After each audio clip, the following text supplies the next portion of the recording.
Yeah, recently picked up a ROCO 63205 DCC ready Class BR01. Looks like that in the box. Smaller version of the BR06. I'm going to attempt to do a fit out on this now, which is going to be awkward, I know. Not expecting it to be easy. Yeah, so to get the tender body off, you've got to take the top part off first. And then what happens is you've got around about here and here, you've got to put two screwdrivers in and force the body outwards on either side to release the lugs on the bottom. I don't know if you can see the lugs. There's lugs on either side of the body, about here. And force those outwards, and that's what holds the body on. Otherwise you'll damage it if you try pulling it off any other way. So I've got that off. You've got to take the motor out. You've got to take various other bits and bobs, the weight for the engine tender. Eventually, in the deepness of the tender body, you'll see a 8-pin decoder interface, which is there. I've got to take that out now. It's a really odd fit out on this because I've never seen it so buried inside the tender underneath the motor before. So you've got to basically plug the 8-pin interface and then try and fit the sound speaker, which I'm going to use there. That'll probably go in the cab, and the actual lok-sound chip will go somewhere in the tender body, I hope. See what happens. Good thing about ROCO, it gives very, very detailed procedures on how to put it all back together again, or if you go wrong. It's really good. I love the instructions on ROCO, they're really good. And it also shows you how to take the tender body off, which I was explaining a minute ago. And there you go, it shows you how to take the tender body off, as I was explaining a minute ago. So that's really well explained, with no need for instructions. It's just, you can follow these, don't matter what language you know.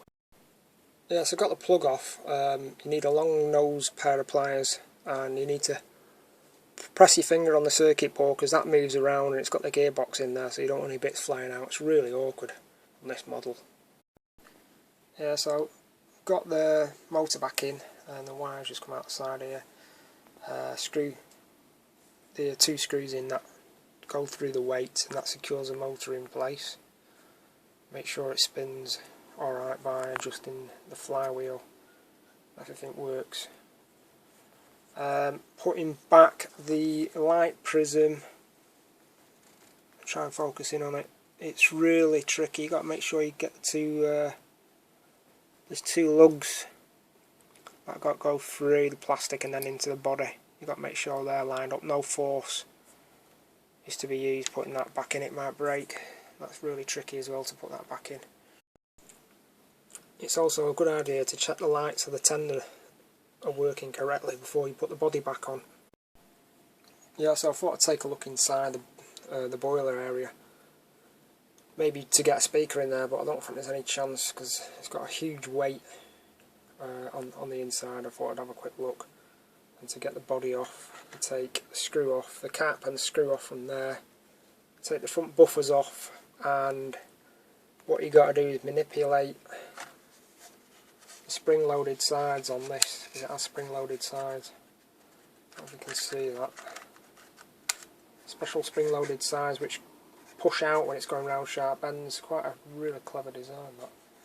So you've got to pull them out gently and eventually it'll come off, but it's quite tricky to do. You've got to be careful. Also on this model you can just slot a smoke generator in there, and the contacts are there for it. Another note is there's no valve gear on the side. You take the body off just to save on costs, because you can't see it anyway. And it's got a flexible, these move around quite a lot, and there's no nut on either side. This is meant to flex as much as possible for going round bends.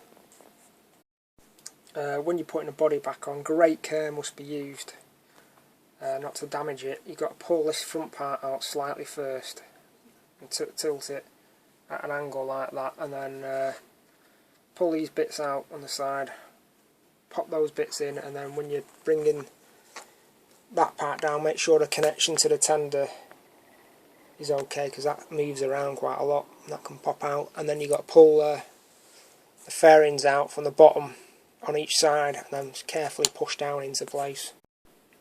Yeah, it's best to turn it upside down when you're putting the body back in on the cab area, because then you can manipulate these areas that move in and out, and then just pull the body apart slightly. It drops into place. Make sure you got the tender coupling in okay, and then it pops back into place. Screw the screws back in. Yeah, so I've resorted to putting the 28mm speaker coming out through the tender. Drill 2 small holes so the wires are not catching the flywheel on the inside. So all I've got to do now is mount the 28mm casing to the inside of the cab, which is plenty of space. So just about do that, and then that should be complete then. There's not enough space in the boiler because of the weight and other electronics. Yeah, so the decoder fit out's complete. Speakers installed, 28mm ESC speakers in the cab, and there's no problems. It's all tested and it's working fine.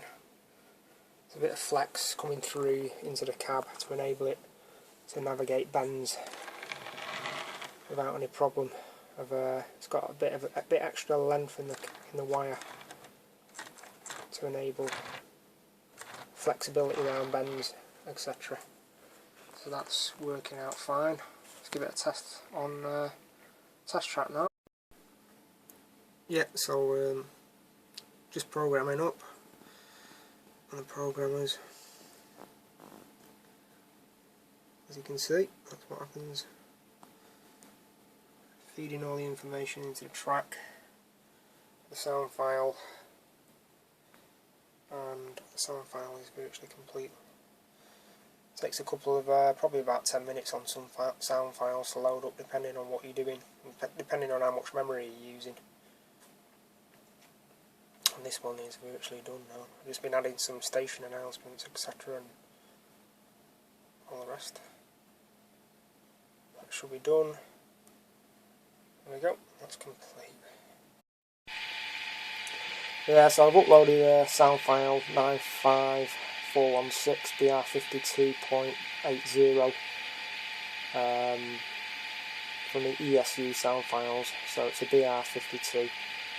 I like this sound file. It's I think it's a 2-cylinder engine, but this is a 3-cylinder.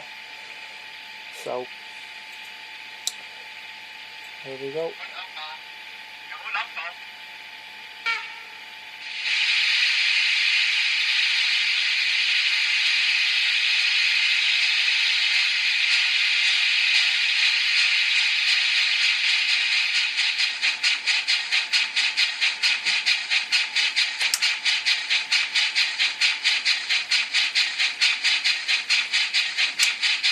Yeah, so got all the whistles and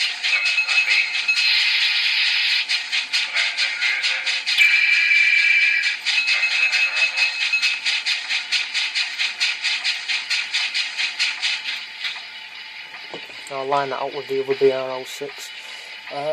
Now, on this model, you can't see the drive wheels moving because of the fairings, and there's no detailing on the actual wheel arrangement areas under here. So these slots don't move up and down, and they're not opened like the Fleischmann models and some other models. You've got the fairing that opens and closes backwards when it goes around a bend, which enables this locomotive to go around all sharp bends, which is really good. And it is 6-wheel drive on the tender.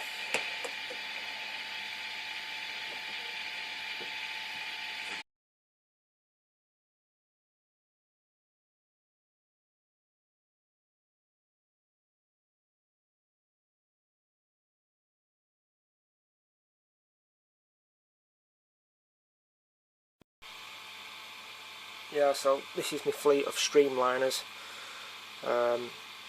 with the fairings, etc. Now this one here is the Fleischmann photo livery. That's not yet converted to digital DCC at the moment. That's got to go in somewhere and get done. That's the ROCO one I've done, and the brawa. And I've just programmed up some station announcements which